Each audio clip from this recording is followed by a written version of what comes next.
జై జై శంకర హర హర శంకర. అందరికీ నమస్కారం. ఇప్పుడు మీ ముందుకి నేను అడ్మిషన్స్ ప్రాసెస్ గురించి, సాంప్రదాయ పాఠశాలలో అడ్మిషన్స్ ఓపెన్ చేస్తున్నాము. వాటి గురించి, వాటి వివరాలు మాట్లాడడానికని మీ ముందుకొచ్చాను. సాంప్రదాయ పాఠశాల మనకి తిరుపతి మెయిన్ బ్రాంచ్. తిరుపతిలో మనకి 6వ క్లాస్ నుంచి మనకి డిగ్రీ, పీజీ దాకా ఉన్నాయి. కానీ అడ్మిషన్స్ వచ్చి డిగ్రీకి ఉండదు. ఇక్కడ చదువుకున్న పిల్లలకి 6వ క్లాస్ నుంచి 6, 7, 8, 9, 11వ క్లాస్ వరకు ఇక్కడ అడ్మిషన్స్ ఇవ్వడం జరుగుతాయి. ఈ క్లాసులు ఎందులో అయినా అడ్మిషన్ తీసుకున్న వాళ్ళని పీజీ దాకా చదివిస్తాము. ఒకటే రిక్వెస్ట్ పేరెంట్స్ అందరినీ, ఒకసారి ఇక్కడ జాయిన్ అయితే మాత్రం డిగ్రీ అయ్యేదాకా వెనక్కి తీసుకెళ్ళకూడదన్నది ప్లీజ్ పాటించండి. ఎందుకంటే ఇక్కడ స్కూల్లో చదువుకి ఇంపార్టెన్స్ ఇస్తూ, చదువుతో పాటు మన సంస్కారాలకి, మన వాల్యూ బేస్‌కి, మన సనాతన ధర్మంకి, మన ఆచార నియమాలకి, వాటికి ఎక్కువ ఇంపార్టెన్స్ ఇవ్వడం జరుగుతోంది. కాల పరిస్థితుల్ని బట్టి పిల్లల్ని మంచి పౌరులుగా, మంచి గృహిణీలుగా తయారు చేయడానికని ప్రయత్నం జరుగుతోంది. ఎలా అయితే వేద పాఠశాలలో పూర్తిగా చదువు అవ్వకుండా మధ్యలో బయటకొచ్చేస్తే ఫలితం ఉండదో, ఇక్కడ కూడా అలాగే స్కూల్ అయితే ఒక స్కూల్ నుంచి ఒక స్కూల్‌కి వెళ్ళొచ్చు కానీ, ఈ సాంప్రదాయ పద్ధతులు ఇక్కడ నేర్చుకుని పూర్తిగా అవ్వకుండా బయటికెళ్తే, సగంలో వెళ్తే మొత్తం ఉన్నది కూడా మర్చిపోతారు. అందుకో 2 ఏళ్ళు, 3 ఏళ్ళు చదివి వెళ్ళిపోతే మీకు పిల్లల్ని వదిలిన బెంగ, మాకు ఇక్కడ వాళ్ళ మీద పెట్టి డబ్బులు ఖర్చు పెట్టినా వాళ్ళకి సరిగ్గా నేర్పించలేకపోయాము అన్న బాధ ఉంటుంది. సో, ఇప్పుడు మీరు ప్రాసెస్‌కి ఏం చేయాలి? అడ్మిషన్ దొరకాలి అనంటే, అన్న దాని మీద మీకు నేను చూపిస్తున్నానిప్పుడు. ఈ సిస్టమ్‌ని మీరు ఫాలో అయ్యారంటే మీకు ప్రాబ్లమ్ ఉండదు. ఇక్కడ మనకి కంచికామకోటి పీఠం వారి వెబ్‌సైట్ సాంప్రదాయ.org అనే వెబ్‌సైట్ ఉంది. ఆ వెబ్‌సైట్‌లోకి వెళ్ళి అడ్మిషన్స్ ఫర్ గర్ల్స్ అన్న దాని మీద కొడితే, మీకు ఆ అడ్మిషన్స్ అండ్ గర్ల్స్ మీద కొట్టిన దాంట్లో ఇక్కడ మన స్కూల్లో పద్ధతులేంటి?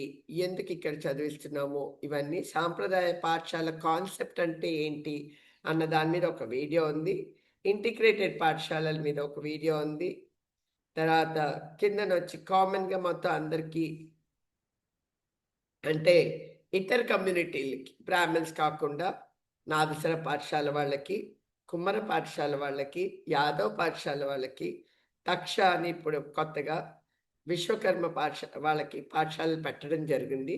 వాటి ఇన్ఫర్మేషన్ ఇందులో ఉంటుంది. ఇక్కడ సిబ్లింగ్స్ అడ్మిషన్స్ అని ఉంది. ఇది ఆల్రెడీ మన దగ్గర చదువుతున్న పిల్లలు, ఒక అన్నదమ్ములు కానీ, అప్పచెల్లెళ్ళు కానీ వాళ్ళకి అడ్మిషన్ కోసం అని. ఎందుకంటే బ్యాక్‌గ్రౌండ్ వెరిఫికేషన్ మాకు వాళ్ళెవరు అన్నది ముందరే తెలుసు కనుక, అడ్మిషన్ ఇవ్వడం ఈజీగా ఉంటుంది కనుక ఆ ప్రాసెస్ పెట్టడం జరిగింది. ఇదే చోట్లో ఇప్పుడు అడ్మిషన్ ప్రాసెస్‌కి మీరు ఏం చేయాలి అన్నది ఈ వీడియో ఇప్పుడు నేను మీతో మాట్లాడుతున్నది కూడా పెట్టడం జరుగుతుంది. దాన్ని ఫాలో అయ్యి మీరు అడ్మిషన్ ప్రాసెస్ చేసుకుంటే అందరికీ కూడా అడ్మిషన్స్ రిసీవ్ అవ్వచ్చు. ఇక్కడ అడ్మిషన్ ప్రాసెస్ ఏంటి?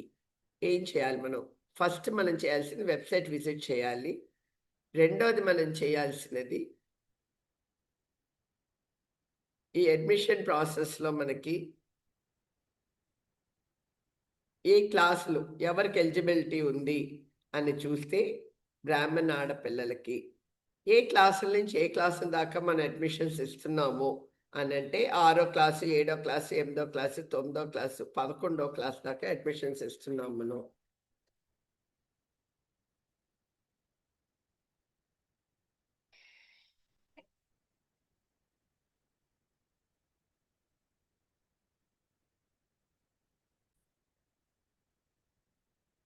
ఇక్కడ పిల్లలకి 6వ క్లాసు, 7వ క్లాసు, 8వ క్లాసు, 9వ క్లాసు, 11వ క్లాస్ వరకు మనకి అడ్మిషన్స్ ఉంటాయి. 10థ్ క్లాస్‌కి అడ్మిషన్ ఉండదు. డిగ్రీకి ఇక్కడున్న పిల్లల్ని కంటిన్యూటీ అయ్యి తప్ప, కొత్తగా డిగ్రీకి కావాలన్న వాళ్ళని కంచి కామకోటి పీఠం వారు నడుపుతున్న శాస్త్ర సరణి అని కాంచీపురంలో, అక్కడ హాస్టల్ ఫెసిలిటీ ఇస్తాము. మీరు అడ్మిషన్ కంచి యూనివర్సిటీలో చేసుకోవాలి కానీ ఇక్కడ ఉండదు అడ్మిషను. ఇక తిరుపతిలో ఏ కోర్సులున్నాయి మనకి అని చూస్తే, మనకి చిన్న క్లాసుల్లో 6వ క్లాస్ నుంచి 8వ క్లాసు మన ఇంటర్నల్‌గా మనం ఎగ్జామ్స్, ఇది సిలబస్ ఎన్‌సీఈఆర్‌టీ బుక్స్ ఫాలో అయ్యి వాళ్ళకి నేర్పడం జరుగుతుంది. ఇంటర్మీడియేట్ కూడా 9థ్, 10థ్, 11థ్, 12థ్ ఇవన్నీ 4 ఏళ్ళు కూడా NIOS అన్నది national institute of open schooling. ఇది మినిస్ట్రీ ఆఫ్ ఎడ్యుకేషన్ వాళ్ళు నడుపుతున్నది. ఈ మినిస్ట్రీ ఆఫ్ ఎడ్యుకేషన్ వాళ్ళ దాంట్లో ఎన్రోల్ చేసి పిల్లల్ని మనం వాళ్ళకి డైరెక్ట్గా హోమ్ స్కూలింగ్ లాగాను ఎన్రోల్ చేయడం జరుగుతుంది. ఆ ఎన్రోల్మెంట్ అయిన తర్వాత పిల్లలకి ఇక్కడ టీచర్లు వచ్చి వాళ్ళకి ట్యూషన్స్ నేర్పుతూ ఉంటారు. అంటే క్లాసులు రెగ్యులర్గా స్కూల్ లాగానే వాళ్ళకి ఆ సబ్జెక్టులు నేర్పడం జరుగుతుంది. పిల్లల్ని ఒక 6, 7 సబ్జెక్టులు రెడీ చేస్తాము. ఆ రెడీ చేసిన 6, 7 సబ్జెక్టులు 5 సబ్జెక్టులు వాళ్ళు చూస్ చేసుకొని పాస్ చేసైతే వాళ్ళకి సరిపోతుంది. 10th సర్టిఫికేటు, 12th సర్టిఫికేటు వస్తుంది. 11th అండ్ 12thలో పిల్లలకి ఏ గ్రూపులు ఉన్నాయి ఇక్కడ పిల్లలకి అని అడిగితే దాని ప్రకారం చూశారు అని అంటే అక్కడ పిల్లలకి ఎంఈసి ఉంది, సిఈసి ఉంది, అంటే ఆర్ట్స్ గ్రూప్స్. తర్వాత సైన్స్ గ్రూప్స్ ఎంపీసీ, బైపీసీ ఉంది. సంస్కృతం గ్రూప్స్ ప్రాక్శాస్త్రి ఉంది.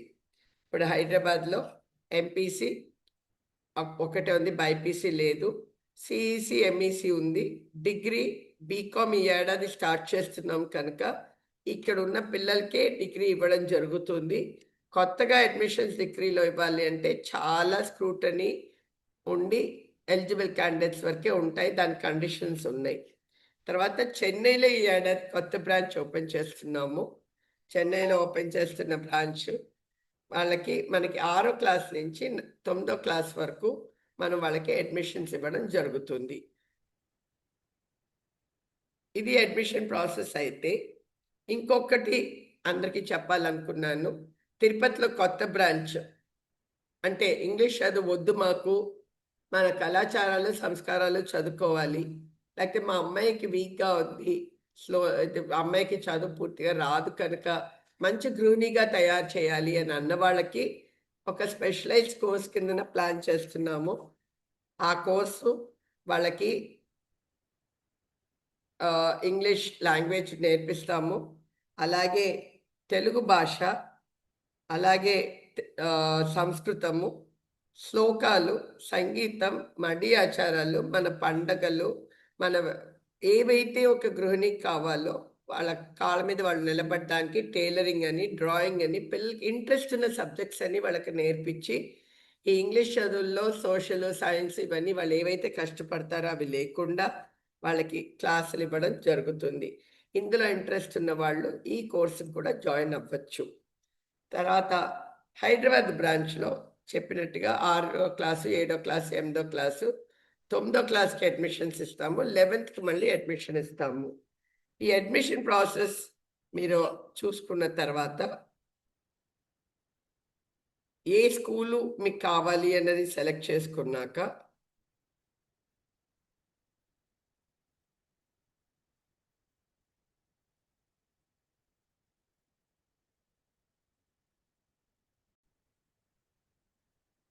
మనకి ఏ స్కూలు అన్నది మనకు తెలుసుకున్న తర్వాత ఇక్కడ వేరే ఏం కావాలి మనకి, మనం ఇక్కడ అప్లికేషన్ ఫామ్ ఉంది. ఆ ఫామ్ని ఒకసారి చూసుకుని డౌన్లోడ్ చేసుకొని ఈ ఫిల్ చేసుకుని తీసుకొచ్చి ఇవ్వాల్సిన పని ఉంటుంది. రెండోది, అది కాకుండా పిల్లలకి ఈ వంశవృక్షం అడ్మిషన్ ఎంక్వైరీ అన్నది ఒక ఫామ్, గూగుల్ ఫామ్ ఉంది. ఈ ఫామ్ కూడా మనకి అక్కడ లింక్లో పెడతాము వెబ్సైట్లో. ఈ లింక్ మీరు క్లిక్ చేసి మీకు ఏ స్కూల్కి కావాలి, ఫుల్ టైం అంటే ఓన్లీ కల్చరల్ అండ్ సాంస్కృతిక ఎడ్యుకేషన్ దగ్గర నేను చెప్పినట్టు కావాలా, సాంప్రదాయ రెగ్యులర్ ఎడ్యుకేషన్ కావాలా, అయితే యూనివర్సిటీలో కంచిలో ఉన్న యూనివర్సిటీలో కావాలా అన్నది మీరు సెలెక్ట్ చేసుకుని, తర్వాత సాంప్రదాయ పాఠశాలలో కావాలి అని అంటే తిరుపతిలో కావాలా, హైదరాబాద్లో కావాలా, చెన్నైలో కావాలా అన్నది సెలెక్ట్ చేసుకున్నాక ఏ పిల్ల పేరు ఆల్రెడీ ఇక్కడ మన దగ్గర చదువుతున్న పిల్లలు ఉన్నారు అని అంటే వాళ్ళ పేరు, వాళ్ళ ఆధార్ పేరు, ఇక్కడ స్టూడెంట్ నేమ్ రాయాలి. చదువుతున్న పిల్లలు కాదు, మీరు ఎవరికైతే అప్లై చేస్తున్నారో ఆ పిల్ల పేరు రాయాలి. తర్వాత ఆధార్ కార్డులో ఉన్నట్టు పేరు రాయాలి. తర్వాత ఏ క్లాస్కి మీరు అప్లై చేస్తున్నారు, 6వ క్లాసా, 7వ క్లాసా, ఏ క్లాస్కి మీరు అప్లై చేస్తున్నారు అన్నది అది కూడా మీరు మెన్షన్ చేయాలి. ఇప్పుడు ప్రజెంట్గా ఏ స్కూలు అని ఈ ఫామ్ ఒక్కొక్కటి కాలమ్స్ అన్ని చూసుకుని మీరు మొత్తం అన్ని ఫిల్ చేసిన తర్వాత కిందకొచ్చారు అంటే తల్లి, తండ్రి డీటెయిల్స్ అన్నీ ఉంటాయి ఇందులో. ఇక్కడ వచ్చిన తర్వాత కిందకొచ్చి చూస్తే ఇక్కడ కల్చరల్ ట్రైనింగ్ క్యాంప్ అన్నది పిల్లలకి ఇక్కడ ఉండగా వస్తే ఎలా ఉంటుంది అని అవగాహన రావడం కోసం అని చెప్పి అడ్మిషన్ కన్ఫర్మ్ చేసే ముందర కనీసం ఒక వారం రోజులు వాళ్ళు పాఠశాలలో ఉండాలి. పాఠశాల ఎలా ఉంటుంది, ఏంటి వాళ్ళు ఎక్స్పెక్ట్ చేస్తారు అన్నది వాళ్ళు తెలుసుకోవడం కోసం అని చెప్పి సో అది మార్చ్ 22 నుంచి 29 వసంత నవరాత్రుల టైంలో కానీ, ఏప్రిల్ 2 నుంచి 9వ తారీఖు కానీ, మే 2 నుంచి మే 10 కానీ మీ పిల్లల ఎగ్జామ్స్ అవన్నీ చూసుకుని దాని ప్రకారంగా ఏ రోజు వాళ్ళు వచ్చి ఉండగలుగుతారో, ఒకసారి 3 సార్లు వచ్చారన్నా సంతోషమే, ఒకసారి వచ్చారన్నా పర్వాలేదు. మీ కన్వీనియన్స్ని బట్టి పిల్లలు కనీసం ఒక్కసారైనా ఉండాలి క్యాంపస్లో. అప్పుడే వాళ్ళ గురించి మాకు తెలుస్తుంది, ఇక్కడున్నవి వాళ్ళకి తెలుస్తాయి. అవసరమైతే తల్లి ఒక్కరోజు పొద్దున్నుంచి సాయంత్రం దాకా తల్లి ఉండొచ్చు, కానీ మొత్తం వారం రోజులు ఉండడానికి ఉండదు అన్నది తెలియపరుస్తున్నాము. సో తల్లి ఒకరోజు ఉంటే, మొదటి రోజు ఉంటే పిల్లతో పాటు ఆడవాళ్ళు కనుక ఆడవాళ్ళు ఉండొచ్చు కనుక ఆ తల్లి ఇక్కడ ఉంటే పొద్దునుంచి మర్నాడు పొద్దున దాకా ఒక రోజు తల్లి ఉంటే మిగతా 4-5 రోజులు పిల్లలు ఉంటే ఇక్కడ మీకు ఎలా ఉంటుంది, సంస్థలో ఎలా ఉంటుంది అన్నది మేము చెప్పేది చేసేది ఒకటేనే కాదా అని మీ కళ్ళతో మీరు చూసుకుని తర్వాత కూడా మనం అడ్మిషన్ చేసుకోవచ్చు. ఇది అయిన తర్వాత మీరు మీరు ఉంటారు చేస్తారు అన్నది మనకు ఉన్న తర్వాత అడ్మిషన్కి నెక్స్ట్ స్టెప్ ఏంటంటే ఈ ఫామ్ ఫిల్ చేయాలి. వంశవృక్షం అంటే కుటుంబ వివరాలు, ఇటు పిల్లకి ఇటు తల్లి తండ్రి ఎవరు ఏంటి వాళ్ళ గోత్రనామాలు, తల్లి సైడు అమ్మమ్మ తాతయ్య డీటెయిల్స్, తండ్రి సైడు నాయనమ్మ తాతయ్య డీటెయిల్స్. ఎందుకంటే ఇవే మాకు ఇంటర్వ్యూలో కావాల్సినవి. అప్పుడు మీకు తెలిసి తెలియక ఉంటుంది కనుక ముందరే ఫామ్ ఫిల్ చేసేస్తే పిల్లలు ఇక్కడ వచ్చి ఉన్న తర్వాత అప్పుడు మిమ్మల్ని ఇంటర్వ్యూకి పిలిచి ఇంటర్వ్యూ అయ్యి పిల్లలు సెలెక్ట్ అయింది లేదు అన్నది ఇన్ఫర్మేషన్ వస్తుంది. పిల్లలు సెలెక్ట్ అయిన తర్వాత అప్పుడు మీకు ఒక 1000 రూపాయల అడ్మిషన్ ఫీజు అన్నది కట్టాల్సి వస్తుంది. అప్లికేషన్ ఫీజు వచ్చి పిల్లలు ఈ క్యాంప్కి వచ్చినప్పుడే కట్టాల్సి వస్తుంది. ఈ ప్రాసెస్ అంతా అయ్యాక 5000 రూపాయల కాషన్ డిపాజిట్ కట్టాల్సి వస్తుంది. ఈ కాషన్ డిపాజిట్ ఏంటి అని అంటే అప్లికేషన్ ఫీ, పిల్లలు వచ్చి మీరు అప్లై చేసి ఇక్కడ ఉంటారు వాళ్ళు అని చెప్పి కల్చరల్ క్యాంప్కి వచ్చినప్పుడే కట్టాల్సినది. అది నాన్ రిఫండబుల్. పిల్లలు ఉన్నా లేకపోయినా ఇంకా వెనక్కి ఇచ్చేది ఉండదు. తర్వాత ఈ కాషన్ డిపాజిట్ అనేది ఒక 5000 రూపాయలు ఉంది. ఈ కాషన్ డిపాజిట్ ఏంటి అని అంటే పిల్ల ఇక్కడ వచ్చి చూసిన తర్వాత ఎలిజిబిలిటీలు అయిన తర్వాత మీరు ఇక్కడ పిల్లలు వచ్చి డాక్యుమెంట్స్ అన్ని సబ్మిట్ చేసేసి అకాడమిక్ ఇయర్ మొదలయ్యాక స్కూల్ టీసీలు కూడా మీరు సబ్మిట్ చేసిన తర్వాత మీ డబ్బులు మీకు వెనక్కి ఇచ్చేయడం జరుగుతుంది. Any student middle of the academic year ఎప్పుడైనా మీరు టీసీలు అప్లై చేశారు అని అంటే ఈ 5000 మీకు రాదు సరికదా, 10,000 రూపాయలు కట్టి టీసీ వెనక్కి తీసుకోవాల్సి వస్తుంది. ఇప్పుడు మీరు 2 ఏళ్ల తర్వాత టీసీ తీసుకోవాలంటే ఏడాదికి 10,000 20,000 కట్టి తీసుకోవాల్సి వస్తుంది. 4 ఏళ్ల తర్వాత టీసీ తీసుకోవాలి అని అంటే 4 ఏళ్ళకి 4 10,000 అంటే 40,000 కట్టి తీసుకోలేరు కనుక కనీసం 25,000 కట్టి తీసుకోవాలి. ఇది కూడా ఎందుకు పెడుతున్నాము అని అంటే ఇది కూడా కట్టడానికి మా దగ్గర డబ్బులు లేవు అని అనుకున్న బయట తీసుకెళ్ళి ఎలా చదివిస్తారు, పిల్లల్ని ఇక్కడే చదివించవచ్చు కదా అని అడగడానికి కోసం అని చెప్పి ఈ కాషన్ పెట్టినది, అంతకన్నా ఇంకేం లేదు. దయచేసి అర్థం చేసుకోండి. పిల్లలు ఆల్మోస్ట్ ఏడాదికి 1,50,000 దాకా మేము ఖర్చు పెడుతున్నాం పిల్లల మీద. సో ఈ 10,000 మీ దగ్గర నుంచి తీసుకోవాలన్న ఉద్దేశం కాదు, కానీ పిల్లలు ఇక్కడ చదవడానికి ఏదైనా ఒక ఇన్సెంటివ్ ఉండాలి, ఒక భయం ఉండాలన్న దానికని ఇది చెప్తున్నది, అంతకన్నా ఇంకేం లేదు. రెండో డాక్యుమెంట్స్ ఏం కావాలి, పిల్లలు వచ్చేటప్పుడు పిల్లలది ఆధార్ కార్డు, వాళ్ళ బర్త్ సర్టిఫికేటు, కమ్యూనిటీ సర్టిఫికేటు, జాతకము, ఇవి ఇనీషియల్గా కావాలి. Passport size photo, medical records, ఇవన్నీ తర్వాత వచ్చి డాక్యుమెంట్ సబ్మిట్ అయ్యాక అన్ని ఇంటర్వ్యూలు అన్నీ అయిపోయాక అప్పుడు తీసుకురావచ్చు. స్టార్టింగ్ వచ్చేటప్పుడు Aadhaar card, birth certificate, community certificate ఈ 3 ఉంటే చాలు. టీసీ, జాతకం, మెడికల్ రికార్డు, పాస్‌పోర్ట్ సైజ్ ఫోటోలన్నీ కూడా మీరు at the time of joining ఇవ్వచ్చు. ఇంటర్వ్యూ ప్రాసెస్ అన్నీ అయిపోయిన తర్వాత. పేరెంట్స్ సైడ్ నుంచి తల్లి, తండ్రి వాళ్ళ ఆధార్ కార్డ్ ఒకటి ముందర కావాలి. పాస్‌పోర్ట్ ఫోటోలు పిల్లల్ని అడ్మిట్ చేసేటప్పుడు తీసుకొచ్చి సబ్మిట్ చేస్తే చాలు. తల్లి, తండ్రివి, గార్డియన్‌వి కూడా పాస్‌పోర్ట్ సైజ్ ఫోటోలు కావాల్సొస్తాయి.